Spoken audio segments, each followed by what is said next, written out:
Welcome to Family History Mysteries, a podcast that tells the stories of everyday people and their families. I endeavour to continue publishing episodes ad-free. In order to do so, I would love your support by reviewing my podcast or consider becoming a subscriber for only the cost of a coffee a month. This gives you early access to episodes and also access to bonus episodes, of which at this stage there's over 30. Episode 189, The Adventurer. George Ernest Morrison's adventures are extraordinary, not just for their astounding individual achievements, but their eclectic nature. It's hard to believe that he fitted them all into his 58 years. He also ushered in an age where exploration was funded by the media. He was nicknamed Chinese Morrison. Morrison was born in Geelong, Victoria on the 4th of February 1862. He was the son of Dr. George Morrison, who was Scottish, and Rebecca Greenwood, who belonged to a prominent Yorkshire mill-owning family. His father was the first and founding principal of the Geelong College. George Sr. was educated at the Elgin Academy in Scotland, of which his brother was the headmaster, and he was one of 6 brothers. He gained a valuable scholarship, tenable for 4 years at the University of Aberdeen. He graduated as a man of outstanding scholastic and business ability and was the most distinguished student of his course. He excelled in classics, mathematics and natural philosophy and became president of the University Debating Society. He carried the highest honours from year to year during his course and in his final year earned the highest honour in the power of the senators of the Aberdeen University to award, namely, the Simpson Scholarship of £60 for distinguished attainments in mathematics and physics. He also carried the Hutton Prize bestowed after the examination in Greek, mathematics, natural and moral philosophy. Unlike most students in studying for honours, Dr. Morrison devoted equal attention to classics, mathematics and natural philosophy, therefore carrying the highest prizes in all. He graduated with a Master of Arts and first taught at the Naval and Military Academy at Gosport, England, as a mathematical master where cadets are prepared for the Army and Navy. He then followed his brother, Dr. Alexander Morrison, to Australia at the end of 1858, where he was appointed as mathematics master at Scotch College in Melbourne. His brother became principal. Not long after his arrival, he married Rebecca Greenwood on the 7th of December 1859 at Scotch College in Melbourne. About 6 months after joining Scotch College, he was offered the position as head of Flinders National School in Geelong, and in 1861 was appointed the first principal of Geelong College. George Sr. was renowned for his high academic teaching standards and maintenance of educational rigour. 3 years after the establishment of Geelong College in 1864, the governing committee of the school, in recognising their financial inability to fund a new home for the school, assigned the college to the full ownership to Mr. Morrison. In 1871, having outgrown its Skene Street site, the Morrisons purchased land at Newtown and built a new school and residence at the cost of £12,000. The new school was to be his home for the next 27 years. In 1891, the University of Aberdeen recognised his work in education by conferring upon him the degree Doctor of Laws. George Sr. died suddenly at the school on the 15th of February 1898 at the age of 67, and he was succeeded as principal by his son Charles. His wife Rebecca continued to live at the school until shortly after their son Norman's death in 1909. Rebecca died in 1932 in South Yarra. The obituary for George Sr. reads, Dr. George Morrison, M.A., the highly respected principal of Geelong College, died suddenly this morning. He had attended the classroom in the morning for the purpose of taking a class, but feeling somewhat unwell, handed over his pupils to another master and retired to his private residence where he expired almost immediately. Some 5 years ago, Dr. Morrison had a very severe attack of influenza, and although he took a trip to Europe for his health, he never really recovered his former vitality. Dr. Morrison possessed sterling qualities which greatly endeared him to his scholars, for whose advancement he laboured with unflagging zeal. 3 of Morrison's 7 uncles were rectors of the Presbyterian Church, and 2 of the 4 others were a principal, Alexander, a master, Robert, of Scotch College, Melbourne, where George Sr. also taught mathematics for 6 months. Another uncle, Donald Morrison, was the rector of the Glasgow Academy between 1861 and 1899. Now back to George Jr. George recalls his education at Geelong College, saying that we lived healthy, happy lives, giving more time to outdoor play than to study. He acquired his lifelong habits of keeping a diary, collecting at first stamps and shells, and later books, and walking long distances. At the end of his school life, he became interested in journalism. He grew into a moderately tall, fair-haired, blue-eyed youth who retained his solid good looks into middle age. His biographer, Cyril Pearl, suggests that although his father took great pride in his achievements, Morrison always had much closer ties with his mother. After graduating from Geelong College in early 1880, before beginning his medical studies at the University of Melbourne, he decided to walk to Adelaide via the mostly uninhabited southern coastline from the Heads at Queenscliff, Victoria, a distance of 960 kilometres that he did in 46 days. He launched his career in journalism by selling the story of his stroll to the leader newspaper in Adelaide for 7 guineas. Despite already having made up his mind to become a special correspondent, he initially did study medicine at the University of Melbourne. He passed his first year and then, as an 18-year-old, took a vacation trip down the Murray River in a canoe named the Stanley from Albury to its mouth, a distance of 2,000 kilometres. He was the first person to do so and he completed it in 65 days. He walked back to Geelong to generate more articles. Attracted more to adventure than study, he failed his exams 2 years running, which he later recalled as one of the most fortunate episodes of my life. On the 1st of June 1882, he sailed for the New Hebrides while posing as a crew of the brigantine slave ship Lavinia as an ordinary seaman for 3 months, which sought to recruit Kanakas in the undercover reporting scheme that Morrison had hatched for the age. Storied proprietor David Syme had promised £1 a column, equivalent to around $160 a column, so it's reasonable to believe that Morrison was doing this as a moral imperative, not for a financial incentive.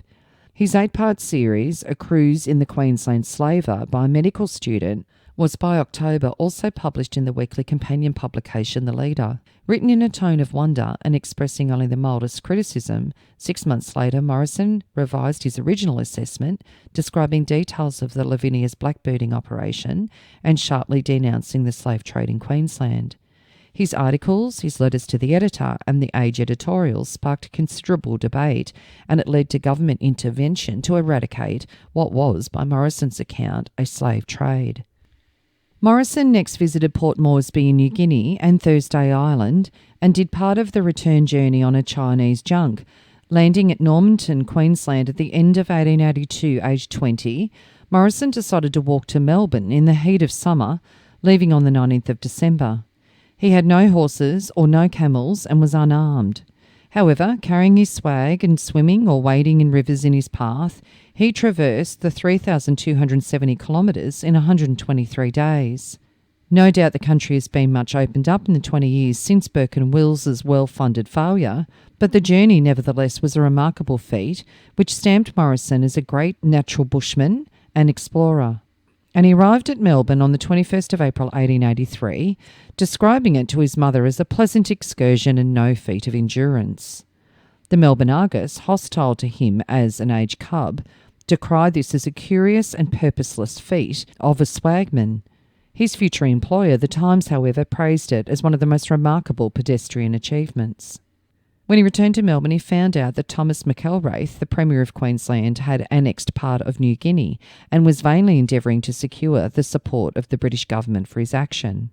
So in June 1883, financed by The Age and the Sydney Morning Herald, Morrison was sent on an exploration journey to New Guinea with the aim to go further than any white man into the New Guinea interior. He sailed from Cooktown, Queensland in a small lugger and arrived at Port Moresby after a stormy passage. On the 24th of July 1883, Morrison, with a small party, started with an intention of crossing to Dyke Ackland Bay, 160 kilometres away. Much high mountain country barred the way, and the indigenous population became hostile. Early in the October, Morrison received severe spear wounds, gashes below his right eye, and another one in the abdomen, and he was lucky to survive. Retracing their steps with Morrison strapped to a horse, Port Moresby was reached in days. Here Morrison received medical attention, but it was more than a month before he reached the hospital at Cooktown. Morrison reached his goal by penetrating further into New Guinea than any previous European. After a week's recovery in hospital, Morrison returned to Melbourne, defeated and wounded. Only his strong constitution and indomitable will enabled him to survive. The head of a spear remained in his groin, however, as surgical removal was thought not feasible at the time by most surgeons. In March 1884, his father sent him to Professor John Sheen, Professor of Surgery at the University of Edinburgh. The spearhead was removed successfully after remaining in his body for 9 months. It was the size of his second finger and was removed from his side. He dedicated his first and only book, An Australian in China, published in 1895, to Professor John Sheen. Morrison then resumed his medical studies and graduated with an MB on the 1st of August 1887. After graduation, Morrison travelled extensively in the United States, the West Indies and Spain, where he became a medical officer at the Rio Tinto mine. He then proceeded to Morocco. He became a physician to the Sharif of Wazan and travelled in the interior. He studied at Paris under Dr. Charcot before he returned to Australia in 1890, and for 2 years he was resident surgeon at the Ballarat Hospital. His tenure at Ballarat ended in a dispute with the hospital committee, and Morrison was ready to return to his nomad life. He travelled through the Philippines, and then he decided to walk across China into Burma. His journey of 4,800 kilometres began from Shanghai in February 1894. It took over 3 months and cost, he calculated, less than £30. For economy's sake, he dressed as a missionary in Chinese dress, and the £30 included the wages of 2 or 3 Chinese servants, which he picked up and changed on the way as he entered new districts. He was unarmed and he hardly knew more than a dozen words of Chinese, but he was willing to conform to and respect the customs of the people he met, and everywhere he was received with courtesy. In an interesting account of his journey, An Australian in China, which he managed to sell outright for £75, which in today's money would have been nearly 12,000 Australian dollars, that was published in 1895, he spoke well of the personalities of the many missionaries he met. Morrison then went on to Calcutta, where he became seriously ill with an intermittent fever and nearly died. Having recovered, he returned to Geelong in November 1894 on the Port Melbourne. However, he did not stay long. After being refused a job at the Argus for being unable to write up to the editor's standard, he turned down a lucrative offer to return to the medical practice in Ballarat and decided to be a ship surgeon on a boat to London. In February 1895, he returned to London with a written account of his journey. While seeking a publisher, he completed a thesis on the hereditary transmission of malformations and abnormalities and graduated with an MD in Edinburgh in August 1895. By then, his book, An Australian in China, was very favourably received, and in it Morrison confessed that his lively sympathy and gratitude had begun as a strong radical antipathy to the Chinese common to my countrymen. He wrote of the missionaries and the concern of the opium problem. The book retains some value as a clear-eyed, though culture-bound account of provincial China in the 1890s. His enterprise allowed him to be introduced to Moberly Bell, editor of the London Times, who appointed him as a chief correspondent in the East on a secret and trial basis. When he was given the job, China was actually not his first choice. Neither he nor Bell expected him to stay there for 17 years, let alone to achieve such instant and enduring success. In the November, he went to Siam and travelled extensively in the interior, reporting on the French presence in the region. His reports were highly praised both by Sir Valentine Charol, foreign editor of the Times, and by the Foreign Office. From Siam he crossed into southern China, and at Yan'an fell seriously ill from what he diagnosed to be bubonic plague. Having overcome this illness by inducing profuse perspiration, he made his way through Siam to Bangkok. Late in 1895, he travelled into Indochina via Saigon as far as Bangkok, which was a journey of nearly 1,000 miles. In February 1897, the Times appointed Morrison as the first permanent correspondent at the Argus, and he took up his residence there in the following month, which was to be his base for the next 20 years. His lack of knowledge, though, in the Chinese language meant he could not verify his stories, and one author suggested some of his reports contained bias and deliberate lies against China. Morrison was fortunate to arrive in Peking at a time where mounting tensions ensured the noteworthiness of his dispatches. As a representative of the Times, he also enjoyed unusual authority and entree. Nevertheless, his resourcefulness and a high level of detail and accuracy of his reports denote not just a lucky but a great newspaper correspondent. His first major scoop came in 1898 when he reported a Russian ultimatum to China demanding a lease on Port Arthur. At first little regarded by the British government, the report was soon shown to be wholly accurate. Aware of Russian activity in Manchuria at this time, Morrison went to Vladivostok in June. He travelled over 1,000 miles to Srettensk and then across to Manchuria to Vladivostok again. He reported to the Times that Russian engineers were making preliminary surveys from Kirin towards Port Arthur, which is now called Lushunkau. On the very day his communication arrived in London on the 6th of March 1898, the Times received a telegram from Morrison to say that Russia had presented a 5-day ultimatum to China demanding the right to construct a railway to Port Arthur. This was a triumph for the Times and its correspondent, but he also had shown prophetic insight in another phrase of his dispatch, which he stated that the importance of Japan in relation to the future of Manchuria cannot be disregarded. Germany had occupied Kaichou towards the end of 1897, and a great struggle for political importance was going on. In January 1899, he went to Siam and wrote that there was no need for French interference in that country and that it was quite capable of governing itself. He travelled extensively during the following 15 months, returning first to Peking, then on to Korea, Assam, England, Australia, Japan, and back to Peking via Korea. He was also asked by the British Foreign Office to file secret reports from Asia, basically becoming a spy. He fought in the Boxer Rebellion, killing at least 6 people to defend some Chinese Christians. During the siege of the legations from June to August, Morrison, as acting lieutenant, showed great courage, always ready to volunteer in the face of danger.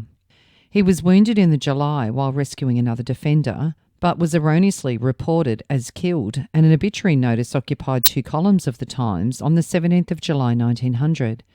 Morrison was praised in every way, a striking personality, essentially modest and unassuming, yet at the same time resolute and virile, who'd sent reports which savoured of genius. After a siege of 55 days, the legations were relieved on the 14th of August 1900 by an army of various nationalities under General Gasseli.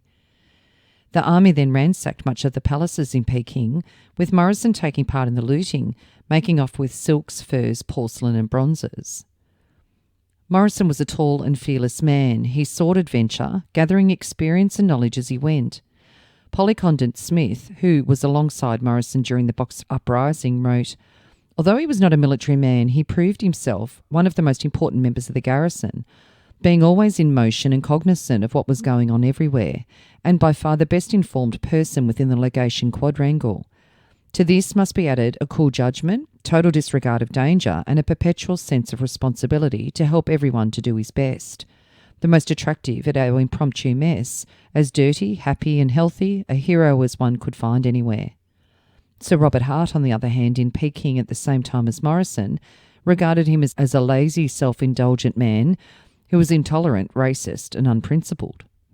When the Russo-Japanese War broke out on the 10th of February 1904, Morrison became a correspondent with the Japanese Army and accompanied the Japanese forces on their triumphant entry into Port Arthur in January 1905. A few months later, he was sent to report on the peace conference presided over by President Roosevelt at Portsmouth in the US. George had a relationship while he was in China in 1904 with May Ruth Perkins. She was the daughter of a senator from San Francisco. In his role with the London Times, he arrived in New Chang, a little closer to the front, to pick up gossip from the Russian station there. But instead of finding information, he meets May at a hotel and is immediately taken in by her beauty and charm. May, whom he called Maisie, met Morrison in late 1903, and May returned to San Francisco in June 1904. Returning to China via England and Europe, Morrison exercised some influence on the choice of a new British minister to Peking and in the development of British policy ending the opium trade from India. He'd reached the climax of his political and diplomatic influence.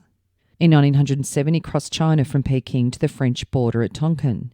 He rejected an invitation to become a foreign editor of the Times in London, and he speculated about returning to Australia, which he revisited in 1900 and over 1902-1903 in order to enter political life. He corresponded occasionally with prominent Australians including Alfred Deakin and H.B. Higgins, his brother-in-law. Another idea he entertained was to become British minister in Peking, but in fact he remained as the Times representative there, albeit often absent. In 1910, he rode from Honin City, Burma, across Asia to Andijan in Russian Turkestan, a journey of 6,000 kilometres completed in 174 days. From Andijan, he took a train to St Petersburg and then travelled to London, arriving on the 29th of July 1910. Morrison returned to China the next year when the plague broke out in Manchuria. He went to Harbin, where there had been success in stemming its spread. He wrote a series of articles advocating the launch of modern scientific public health services in China, and when the Chinese Revolution began in 1911, Morrison took the side of the revolutionaries. Morrison then became a senior political advisor to the Chinese government. Citing poor pay and lack of prospects, in August 1912 he resigned his position at the Times, and by being the political advisor to the President of the Chinese Republic, he received a salary equivalent to £4,000 a year, which is nearly 550,000 Australian dollars in today's money. He immediately went to London to assist floating a Chinese loan of £10 million, equivalent to $1,372 million today. On the 26th of August 1912 at Croydon, Surrey, England, he married his New Zealand-born secretary, Jenny Wark Robin, 27 years his junior. Jenny was from Reefton on the west coast of New Zealand. They had 3 sons, Ian Ernest in 1913, Alastair in 1915 and Colin in 1917. All were born in Beijing. In his marriage he found a new happiness and emotional security. His change of professional status, though, was far less rewarding, and he was soon complaining of being more in the dark than when he was a correspondent. He did have some limited successes. He guided the Chinese government through a turbulent period of foreign diplomacy. He was credited with having a significant influence on China's decision to enter World War I in opposition to Germany and in its foreign relations thereafter. China's entry into World War I gave it a place at the 1919 Versailles Conference, and Morrison helped to prepare submissions. These, however, were quite unsuccessful in preventing China's allies from subordinating her interests to Japan. In 1916, Jenny asked Morrison to move to England for the sake of their children's education. For the next several years, he maintained a punishing regime of travel, writing and speaking around the world on behalf of the Chinese cause, as he saw it. He visited Australia again in December 1917. Although deeply attached to the country of his birth, he was also very critical, especially of the defeat of the second conscription referendum. He spoke publicly for conscription, but even more of trade prospects with China, and to warn that an easygoing Australia could not for long ignore hard-working Japan. He returned to Peking in February 1918, but after the peace discussions at Versailles, representing China in 1919, his health began to decline and he retired to England. Morrison was an avid collector of books on China in Western languages. In 1917, his remarkable library, which contained the largest number of books on China ever collected, was sold to Baron Iwasaki Hisaya, son of Iwasaki Ryotaro, the founder of the Mitsubishi Corporation of Tokyo.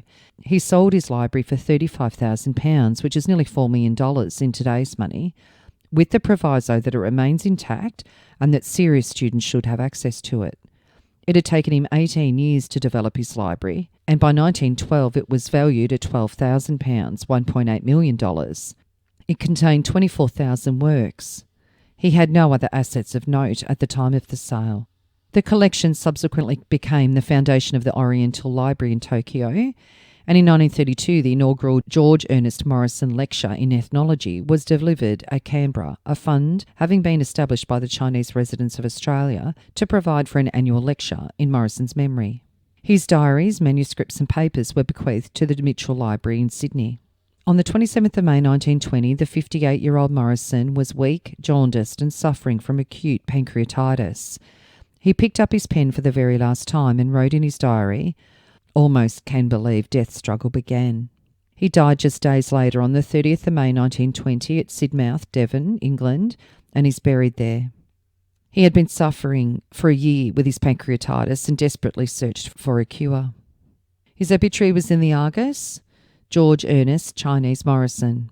The death is announced of Dr. George Ernest Morrison, the former Peking correspondent of the Times, and since 1912 political advisor to the President of China. He was Australian. Dr. Morrison's career reads like a romance. Born in Geelong in 1862, his father being a Scotsman and principal of Geelong College, Dr. Morrison early showed the wandering spirit. One vacation he spent walking around the southern coast of Victoria in South Australia. Another he passed in a canoe, covering 1,500 miles in 65 days. As a result, when he went for honours, he failed to obtain a pass and promptly entered upon a career of a wanderer. Voyages to the South Sea Islands and New Guinea as a seaman were followed by a famous walk across Australia from Normanton in the north to his home in Victoria, a little over 2,000 miles in 123 days. He was alone, he carried no arms, and when floods overtook him, he waded and swam. He next took command of a pioneer expedition to New Guinea, where he was wounded by 2 native spears. With the spearhead sticking in him, he was left for dead. He was picked up later and made a wonderful recovery, but for several months carried the second spearhead about his body.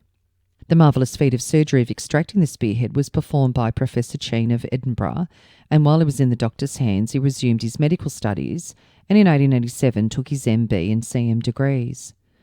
After several other exploits, including a trip as an immigrant, a walk around Jamaica, working his way to New York as a purser, Dr. Morrison became medical officer to the Rio Tinto Company in Spain, then court physician to the Sharif of Wazam. For 2 years, Dr. Morrison was resident surgeon in charge of the hospital at Ballarat, but the wandering instinct again overtook him and he left for a trip through China, Japan and the Philippines. Dr. Morrison's second famous walk across China from Shanghai to Rangoon, dressed as a Chinaman, was a means of his introduction to the Times, which after the publication of his interesting book offered him a post as a travelling correspondent. After a short sojourn in Siam, he left for Peking in 1896, where he's been ever since, except for occasional visits to England and Australia. At the time of the Boxer Rebellion, he was reported to have been killed in an attack upon the legation at Peking and had the unique experience of reading his own obituary notices, all of them highly eulogistic, in his own newspaper, The Times, and in other journals throughout the empire. What happened was that he was seriously wounded. By 1912, Dr. Morrison had so impressed his abilities upon intellectual China that when the Republic was formed in 1912, he was appointed political advisor to the first president, a post he held at the time of his death. What is even more remarkable than the gift of winning such a high degree of confidence amongst the Chinese was his power to retain it through the troubled years that followed. Dr. Morrison in 1912 married a daughter of Mr. Robert Robin and leaves a widow and 3 sons. He was the eldest of 5 brothers. A fictional account of Morrison's romantic affair with May Ruth Perkins was published, titled A Most Immoral Woman, by Australian author Linda J. Veen in 2009. Pegasus, in its 1920 obituary of Morrison, describes his last days. The duties of this difficult and responsible position he entered into with the utmost enthusiasm, an enthusiasm which was maintained even after his last fatal illness had come upon him. To quote the London Times, "It was a strange experience to hear the dying man planning for the future with a skill of analysis, a breadth of vision in constructive statesmanship, and altogether a mental vigour such as one associates with only a few men in the world, and these in the enjoyment of bodily health.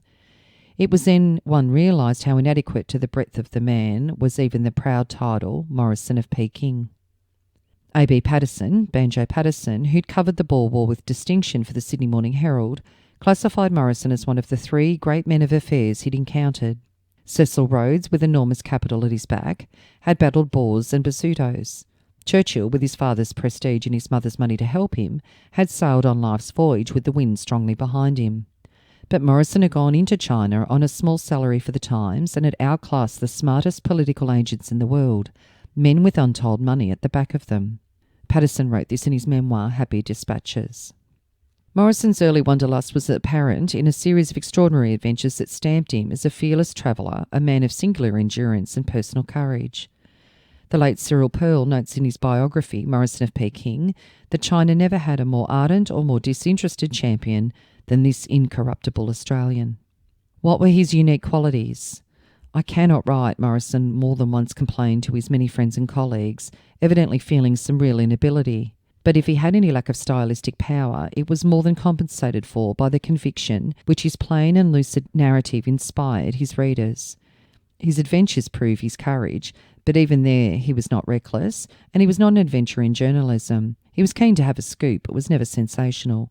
Biased though he was as a colonial gentleman, jealous of England's interests, he would report facts as facts and view situations not merely from a local angle. He was thus able to discharge his duty, as few journalists did, with the accuracy of an historian and the prescience of a statesman. This quality of integrity and scrupulousness, though admittedly with certain limits, explains why he could remain personal friends of the diplomats and representatives of the countries and interests which he, as a colonial Englishman, opposed. He was a meticulous librarian archivist. He was to help historians of the future towards a fuller comprehension of the country in which he chose to live and work. His collection of papers testifies not only the authority, influence and fame he rightly enjoyed during his lifetime, but the seriousness of purpose of which he applied himself to the study of China. This collection of papers, which remains one of the best of its kind in China, constitute indeed an important dimension of Morrison's achievement. George Ernest Morrison was inducted into the Old Geelong Collegians Association Notables Gallery at Geelong College in 2011. His siblings? Mary Alice Morrison was born in 1860 in Geelong, and she married Sir Henry Bourne Higgins in Geelong in 1885. Mary Alice was a tall, imposing young woman, described by Higgins's niece, Nettie Palmer, as possessing a prominent sense of duty combined with a sense of humour, nourished by a household of brothers. After their wedding, they went on a world tour. Henry Higgins was 9 years older than Mary. He was a politician and a judge and was born in Ireland, and was the second son of Reverend John Higgins and his wife Anne Bournes. Henry was a delicate child and inhibited by a bad stammer, and he was particularly dependent on his proud and ambitious mother. At 10, he was sent to St Stephen's Green, a Wesleyan connexional school in Dublin, but ill health led to his withdrawal at 14, but he was able to briefly resume his studies at a local school at Newry. After jobs in a drapery warehouse in Belfast and a merchant tailor shop at Clonmel, Henry gained more congenial employment as a clerk in a furniture warehouse in Dublin. In 1869, the death from consumption, or tuberculosis, of his elder brother James confirmed John and Anne Higgins in their resolve to migrate. The doctor recommended Victoria, Australia, for its healthy climate. They arrived in Melbourne on the 12th of February 1870. Henry gained his Common Schools teacher certificate and matriculated. He worked his way through the University of Melbourne, and he taught at various schools and undertook private tutoring. He committed himself to law, reasoning that it would force him to cure his stammer in order to speak in court, although when he went to the Victorian Bar in 1876 he chose equity, so it would not require him to address juries. In 1883 he bought land at Glenferrie Road, Malvern, in which he built a mansion, Doona. In 1887 he succeeded Thomas A. Beckett as the leader of the Equity Bar, earning £5,000 a year. In 1887, Mary Alice gave birth to their only child, Mervyn Bournes Higgins. He was educated at the Melbourne Church of England Grammar School, Ormond College, the University of Melbourne, and Balliol College, Oxford, where he achieved more success as a rower than as a scholar. In 1903, Higgins acquired Heronswood at Dramana. Once his success at the bar was established, he turned to public affairs. In 1892, he stood unsuccessfully for Geelong, but ran again in September 1894. In October 1906, Higgins was appointed as a Justice of the High Court of Australia and also became President of the Commonwealth Court of Conciliation and Arbitration. In 1914, feeling the stress of work, Higgins took a leave of absence from his duties and travelled with Mary Alice to England. He followed the drama of the outbreak of war with intense interest. Their son Mervyn enlisted while they were in Europe, brave to the point of fearlessness. He survived Gallipoli, but he was killed at Magdaba, Egypt in 1916. His mother and father were desolate. Higgins wrote, "My grief has condemned me to hard labour for the rest of my life." In 1920 he gave notice of his resignation as president, and he remained on the High Court bench until his death. His interest in Ireland and Irish culture did not decline. After consulting the Irish poet, A.E., that is George Russell, he made a £20,000 bequest to the Royal Irish Academy, which was surprising to friends and family alike. He enjoyed conversation and debate, and the shy Irish youth became an eminently clubbable man of affairs. Although critics sometimes thought of him as self-righteous, his friends generally did not. He delighted in the company of children, many of whom remembered him with affection. In his mature years he presented a deceptively stern image, with his balding head, serious moustache and direct gaze. He was very erect in carriage and rather formal in manner. His estate was valued for probate in Victoria at £69,187, and he died in 1929. Mary died on the 8th of August 1944 in Victoria, aged 84. The second child was Reginald Herbert Morrison, who was born on the 24th of March 1864 in Geelong. He played international rugby and specialised in gynecology. He married Elizabeth Jane Prophet, who was Scottish, and they had 2 sons. And he died on the 1st of May 1941 in Avenel, Victoria, aged 77. And the notice of his death says, "The death occurred in a private hospital yesterday of Dr. Reginald Herbert Morrison of South Yarra, who was the son of late Dr. George Morrison, founder of Geelong College." Reggie, as he was known, was born at Knoll House and educated at the college, matriculating in 1879. At the school, he captained both the cricket and football teams in 1880 and 1881, and during those years played for the Geelong Football Club. He was a gifted athlete at school. He won the Ladies' Cup in 1880, a race over 440 yards, and excelled the following year in the maiden plate, steeplechase and throwing competition in the college sports, emerging as that year's winner of the Geelong College Cup, as well as being the senior tennis champion. He became a leading amateur athlete of Scotland and a distinguished Scottish rugby representative. He played cricket for the university, was a leading swimmer and captained the university rugby 15. He played a 3-quarter back for Scotland in all 3 1886 season international rugby matches versus, respectively, England, Wales and Ireland. He married Elizabeth Janet Prophet in Scotland, and they had 3 sons.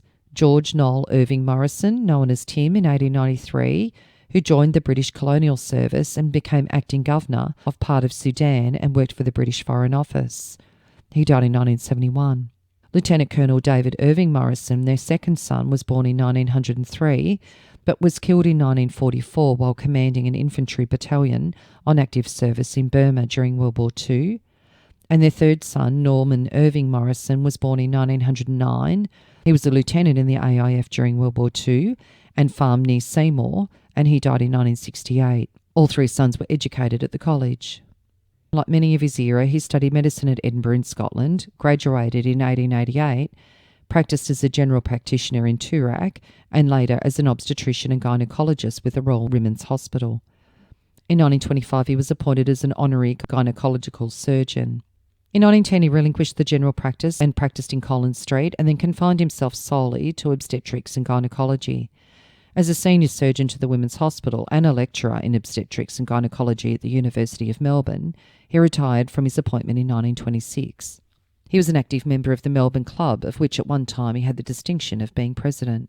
2 children who I assume died at infancy, Clive, 1866, and Hilda, 1867. The next surviving child was Charles Norman Morrison, who was born in 1867 at the Old College House in Skene Street, Geelong. He took over the running of his father's school.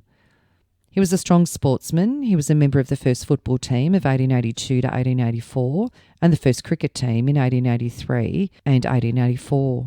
In 1884, he began taking classes at the University of Melbourne, and in 1885 took up residence in Ormond College. In 1887, he obtained the degree of Bachelor and 2 years later a Master of Arts, and specialised in classics, philology and gained honours. He then accepted an appointment as Assistant Master at Brighton Grammar School. In 1890, he was commissioned in the Colonial Military Forces, later transferring to the Geelong Battery, Militia Garrison Artillery in 1892, where he became captain in 1884. He became a member of the teaching staff at his father's school, Geelong College, at the beginning of 1891, and was successfully assistant, vice principal and principal during a term of 19 years. He toured Europe in 1894 and 1895. A student and later staff member and co-author of the college's centenary history, Bert Keith, described him as a benevolent despot, exercising strict discipline and making or unmaking rules at will.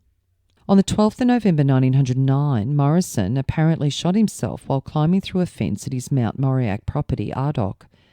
He'd not married and he was aged only 42. Apparently he was on his land doing some rabbit shooting, and the next morning his body was found next to a wire fence. It appeared he was getting through the fence when he tripped and shot himself. He is memorialised in the naming of the Norman Morrison Memorial Hall, a portrait by G.R. Mainwaring and a bronze bust by Paul Montford. The portrait was donated by Mr. Desmond Gaunt in 1967, which was originally commissioned for his mother, Mrs. Clive Gaunt, that is, Evelyn Morrison. All Saints Church, next to the college, includes a Norman Morrison memorial bell. His legacy at the school was profound. During his period as principal, he modernised the curriculum and the school. He built chemistry and physics laboratories, a sports pavilion and oval, and he championed the College Cadet Corps. His most significant act was to sell the school back to the Presbyterian Church in 1908 in a move that was to ensure participation in the Associated Public Schools competition. The next child was Arthur Robertson Morrison, who was born in 1868 in Geelong. He became a mining engineer in South Africa. He was a student at his father's college from 1878 to 1886. He was also a distinguished athlete and excelled in football and rowing. He played in the first football team for 4 years, from 1883 to 1886, and was one of the 4 college students who played for the champion Geelong Football Club team of 1886. He matriculated in 1884 and passed on to the Melbourne University in 1887, where he represented Ormond in football and rowing, and the university in rowing. He gained his civil engineering degree in 1892 and left the university to act as a teacher at Geelong College for a while in 1893. He instructed intending engineers at the college in the mysteries of levelling and the use of the theodolite. The next year he left the teaching staff of his old school and, along with other graduates, assisted George Higgins in the work of reclaiming the Elwood Swamp, parts of the West Melbourne Swamp and part of the foreshore at St Kilda. In 1896 he left for South Africa, where another old collegian and contemporary of his, Alexander Charles Sutherland, had already attained distinction as an engineer. Arthur was engaged in mining until the outbreak of the Boer War, when he joined the Lydenburg Mounted Police under the late Brigadier General G.E. Gough VC.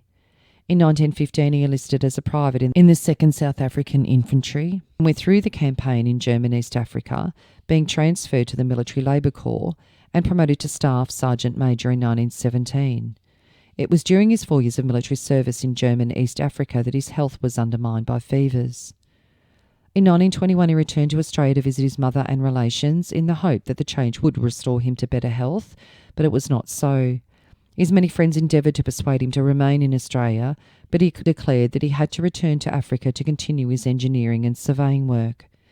Shortly after his return to Africa, he contracted pneumonia and died on the 26th of July 1921 at the age of 53.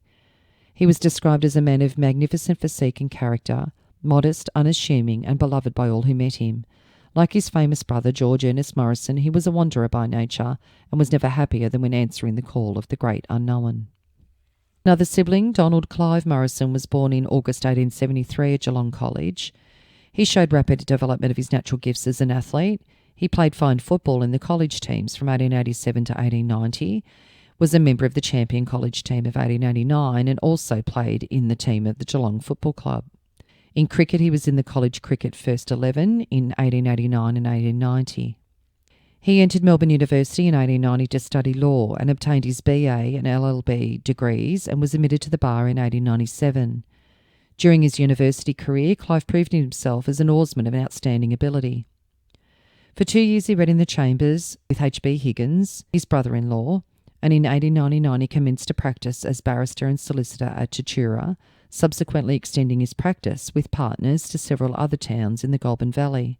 From 1921 to 1931 he resided in Shepparton, then returned to Melbourne and practised in Collins Street up to the time of his death.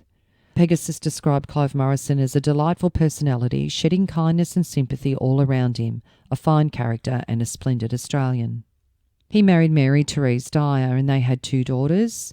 Donald died on the 23rd of January 1943 in Melbourne, aged 70.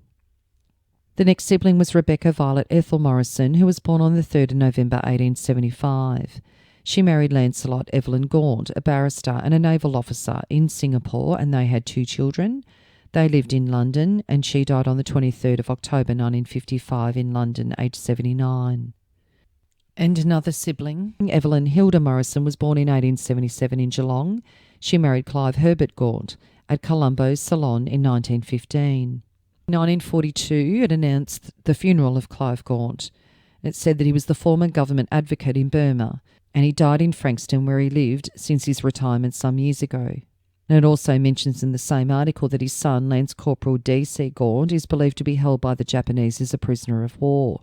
The last report concerning him was that he was captured in Aboyna, in the Netherlands, East Indies. D.C. Gaunt was Desmond Clive Gaunt, and he was born on the 15th of June 1917 in Rangoon, Burma. He did survive the war. He married at the age of 30 to Kay Mather in Frankston, Victoria, and he died on the 19th of June 2000 at the age of 83. Evelyn died in 1967 in Geelong at the age of 90. So now George's children. His three sons all graduated from the University of Cambridge. The eldest, Ian Ernest Chinese Morrison, was born on the 31st of May 1913 in Peking, China. He married Maria Therese Noba in Hong Kong on the 29th of July 1941. They had a son and a daughter. Ian died on the 12th of August 1950 at Nat Kong, South Korea, aged only 37. He was the first journalist to be killed in the Korean War, killed reporting for the Times. The second child, Alistair Robin Gwyn Morrison, was born on the 24th of August 1915 in Beijing, China. He's listed in Liverpool in 1939 as being at St Mary's at Farnham in Surrey, and his occupation is listed as a naturalist. In World War II, he enlisted as a corporal on the 3rd of June 1943, and he married Hedda Hedwig Marie Hammer in Peking, China on the 5th of July 1946 when he was 30, and Alistair died in Canberra on the 4th of August 2009 at the age of 93. And the youngest, Colin George Mervyn Morrison, was born on the 21st of April 1917 in Peking, China. He enlisted in World War II as a sergeant and was a prisoner of war at the Hong Kong POW camp on the 1st of November 1944. Colin married Stefania Neubauer in January 1946 in Hampstead, England, and they had one daughter. And he died on the 25th of February 2001 in Winchester, Hampshire, England, at the age of 83. So I think you can agree that George Ernest Chinese Morrison quite deservedly earns the title of this episode, The Adventurer. If you are interested in sharing your story on my podcast, Family History Mysteries, please go to my Facebook page and send me a message. If you would like some assistance in filling in the gaps in your family tree to see what mysteries you solve, please get in touch.